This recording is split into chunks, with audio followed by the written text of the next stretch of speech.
গণমাধ্যম কর্মীদের কাজটাকে খুব দ্রুত জনগণের পৌঁছে দেওয়ার মতো কিন্তু আধুনিক প্রযুক্তি আবিষ্কার হয়েছে, এবং সেখানে লজিস্টিক্স সাপোর্টও কিন্তু তৈরি হচ্ছে বা আছে। কিন্তু সেই ক্ষেত্রে যারা কাজ করে যাচ্ছে এই গণমাধ্যম কর্মীদেরকে আসলে কোনো উন্নতি হয়েছে? এই জায়গায় বলতে চাচ্ছি যে আমরা যারা সাংবাদিকতা করি বা যারা আমরা গণমাধ্যম কর্মী হিসেবে আমরা আমাদেরকে দাবি করি, এখন আমাদের কিন্তু কোনো পরিবর্তন হয়নি। দেখেন, একজন সাংবাদিক সারাদিন পরিশ্রম করে। আমি ঢাকার কথাই যদি আমি বলি, ঢাকাতেও একটা সাংবাদিক কিন্তু রাত দিন, আপনি দেখেন মারামারি হচ্ছে, ইট পাটকেল মারছে, গোলাগুলি চলছে, এর ভিতরেও কিন্তু তার জীবনের মানে রিস্ক নিয়ে কত সংবাদ করে মার খেয়েছে, গুলি খেয়েছে, হ্যাঁ, রাস্তায় পড়ে যাচ্ছে, তারপরও কিন্তু সে দায়িত্ব থেকে পিছিয়ে আসে না। হ্যাঁ, সে ছুটে যাচ্ছে, একদম ক্যামেরা নিয়ে ছুটছে, তার সাথে আরেকজন সংবাদকর্মী আছে, সে কথা বলবে।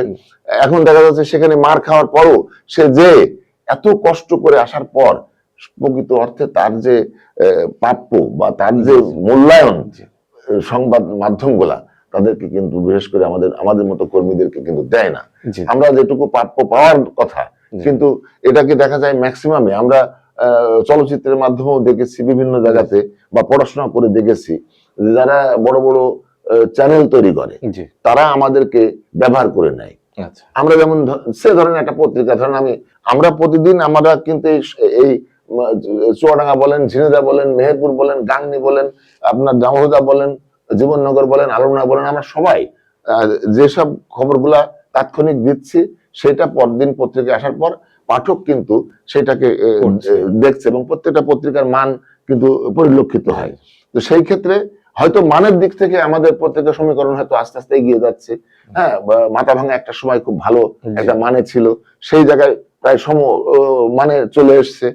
কিন্তু পত্রিকা সমৃদ্ধ হলেও আমরা সাংবাদিকরা কি সমৃদ্ধ হচ্ছি? মানে দিন শেষে তারা কিন্তু আমার পেটের কিন্তু খাবার ঠিক মতো হয় না, যেটা বাস্তব কথা। কিন্তু আবার মফস্বলের সাংবাদিকদেরকে আমরা যারা কাজ করি বা চুয়াডাঙ্গার একটা পত্রিকা আমাদেরকে দিয়ে বা তাদের মানে যদি বিজ্ঞাপন জাতীয় দৈনিকে যারা কাজ করে, তারাও কিন্তু খুব ব্যাপক সমৃদ্ধ হয়েছে। কিন্তু তার অপ্রতুল, এখন যদি মনে করেন যে কলম দিয়েছি, একটা সন্ত্রাসী যেমন একটা পিস্তল দিয়ে দেয়, যাও তুমি তোমার মতো করে কিছু করে নাও আর আমাকে মাঝে মাঝে ভাগ পাঠাবা। এখন আমি আপনাকে একটা কলম দিয়েছি, গণমাধ্যম তো আর সেটা নয়, আমি তো তা করতে পারবো না। পারবো আমি ওই পিস্তলের মতো করে কি আমি কারোর কাছে বলতে পারবো যে বেটা তুই টাকা না দিলে কিন্তু তোকে আমি দেখে নেবো? আমি তো সেটা আমার দ্বারা সম্ভব না। তাহলে সেই ক্ষেত্রে আমরা যারা সত্যিকার যারা সাংবাদিকতা করছি আমরা কিন্তু নিষ্পেষিত। হ্যাঁ, আমরা কিন্তু তাদের মতো